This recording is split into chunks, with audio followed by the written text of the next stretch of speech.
मुझे बता रही थी कि आपको हसीब और फराज से शिकायत है।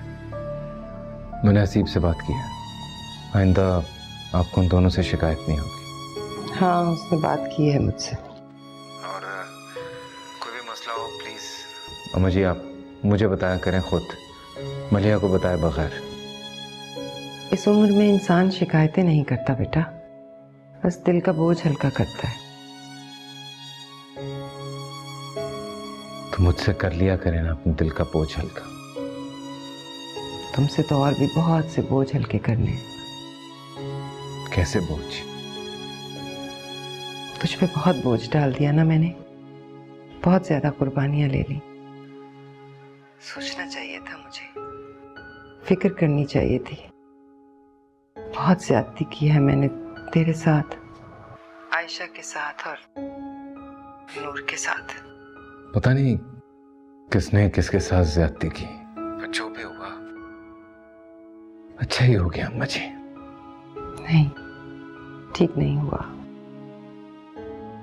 सबकी जिंदगियां बन गई, अगर मेरी एक की कुर्बानी से तो फिर तेरी जिंदगी तो चली गई ना, उसके लिए भी तो मुझे सोचना चाहिए था। अम्मा जी आज आप बड़ी अजीब बातें कर रही हैं, ऐसी बातें आपने पहले कभी नहीं की। इससे पहले एहसास ही नहीं हुआ, वक्त ही नहीं होता था मेरे पास। और अब वक्त ही वक्त है। सोचे ही सोचे, पछतावे ही पछतावे। तो मत सोचिए, जो गुजर गया वो गुजर गया। जब कुछ वापस आ ही नहीं सकता तो पछतावे का फायदा क्या? मुझे माफ कर दे मोइस, माफ कर दे मुझे। अपनी सारी औलाद के बारे में सोचते सोचते मैं ये भूल ही गई कि तू भी मेरी औलाद है। कुछ अरसे के लिए मैंने तेरे बारे में सोचना बिल्कुल छोड़ दिया। गलत किया। मुझे सोचना चाहिए था, फिक्र करनी चाहिए थी, तेरी भी, तेरे बीवी बच्चों की भी। बस कीजिए अम्मी, मुझे कोई गिला नहीं है आपसे। तुझे गिला होगा भी तो तू करेगा थोड़ी। इसलिए तो कह रहा हूं, बस कर।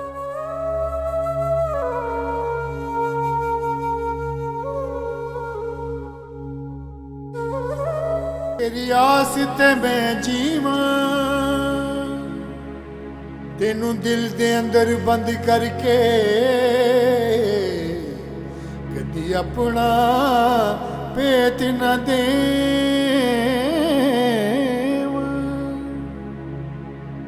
कदी अपना पेत न दे।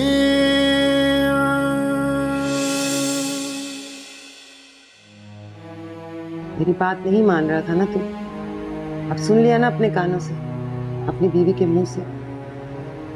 कसम खुदा का, उसने तो तलाक ही मांग ली। मैं सोच रही थी रोएगी, माफिया मांगेगी, पछताएगी, और उसने तो हद कर दी, हद कर दी।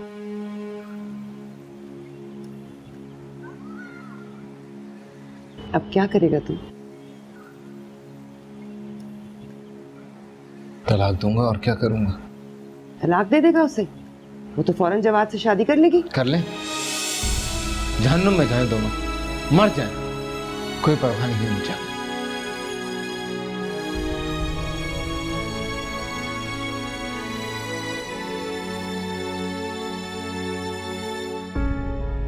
अरे ये औरत इस काबिल ही नहीं है कि उसके लिए तुम दिल पे। तुम कहाँ जा रही हो? अम्मी के घर। ठीक है, पर ये नहीं जाएगी। चलो चलो अंदर, मैं कह रही हूँ चलो अंदर। अम्मी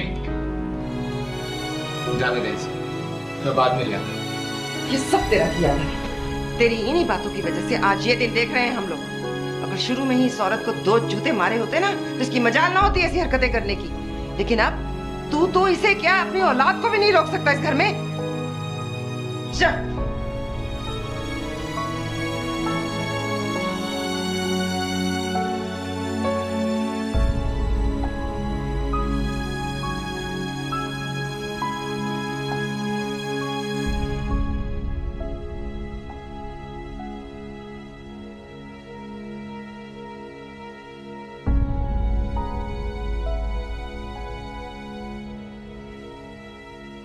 तुझे आयशा की बेइज्जती करनी चाहिए, उसकी माँ के घर जाकर खरी खरी सुनानी चाहिए उसे, ताकि उसकी अकल ठिकाने आए।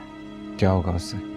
बेइज्जती होगी उसकी, शर्मिंदा होगी वो भी और उसके घर वाले भी, खौफ पैदा होगा उसके दिल में। और इन सब से क्या होगा? मुइस, तेरी इन्हीं बातों ने ना आयशा को छूट दे रखी है। अगर तू इस तरह से ना होता तो वो कभी ये सब कुछ ना करती। अब भी 4 बातें सुनाने से तेरी जान जा रही है। 4 बातें सुनाकर, गालियां देकर क्या फर्क पड़ेगा? मेरे दिल से उतर चुकी है वो। अब अगर तीर की तरह सीधी होकर वो सारी उम्र मेरे जूते भी सीधे करती रहे ना, तब भी मेरे दिल में नहीं आएगी उसकी जगह। पर तुझे उसे कुछ तो कहना चाहिए ना। इस तरह तू खामोशी से चला जाएगा तो फिर उसे क्या परवाह होगी? वो तो खुदा का शुक्र अदा करेगी कि उसकी इज्जत बची। कौन सी इज्जत? कहां की इज्जत? कहां रही है उसकी इज्जत? गंदगी का ढेर बन चुकी है वो। अगर मैं ना भी थूकूं ना तो वो गंदी की गंदी ही रहेगी। तू देखना कि मैं उसके साथ करती क्या हूँ। 6 महीने तो उसे बिठाऊंगी उसकी माँ के घर में, लेकर नहीं आऊंगी। वो रोएगी, चीखेगी, चिल्लाएगी, पांव पड़ के माफी मांगी, तब जाके लेकर आऊंगी उसे। और देख, खबरदार जो उसे तूने कोई पैसा भेजा, जो उसे देना होगा ना मैं खुद दूंगी अपने हाथ से, और जिस तरह मैं चाहूंगी ना उस तरह रखूंगी उसे। अम्मा, मुझे कोई दिलचस्पी नहीं है उसमें, लेकिन मेरे जाने के बाद उसे इस घर में ले आएगा, क्योंकि नूर को मैं कहीं और नहीं रहने देना चाहता। नहीं, नूर को ले आऊंगी ना मैं यहाँ। जब 6 महीने वो अपनी बेटी के बगैर रहेगी ना, उसकी अकल बिल्कुल ठिकाने आ जाएगी। अम्मा, नूर बहुत छोटी है, माँ के बगैर बीमार हो जाएगी वो। उसे परवाह है अपनी बेटी की। याद नहीं है जवाद के लिए वो बेटी को छोड़ने के लिए तैयार हो गई थी? याद है, मुझे सब कुछ याद है, लेकिन नूर बहुत छोटी है अम्मा, और मैं नहीं चाहता कि मेरी बेटी। कोई और मर्द होता ना तो आयशा के होश ठिकाने लगा देता। मैं एक बेवकूफ मर्द हूं और जानता हूं मैं।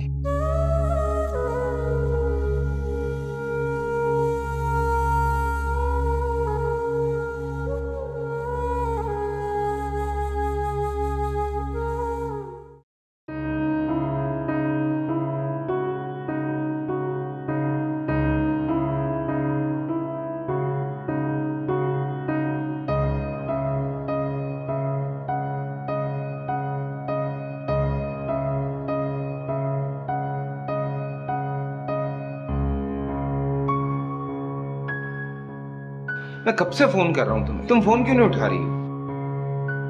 बिजी थी, बैठो।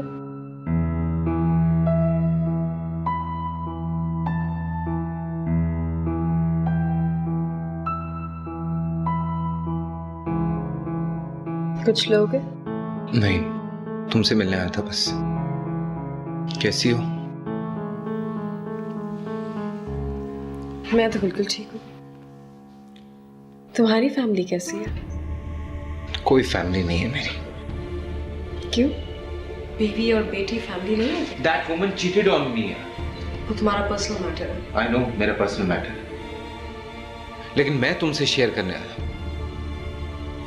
ऐसा क्यों होता है कि तुम मर्दों को सिर्फ उसी वक्त शेयर करना याद आता है जब तुम लोग किसी मेस में फंसे हुए? अदरवाइज हर बात सीक्रेट ही रहती है। तुम लोगों को औरतों को शौक देना अच्छा लगता है ना? I'm sorry, Anila.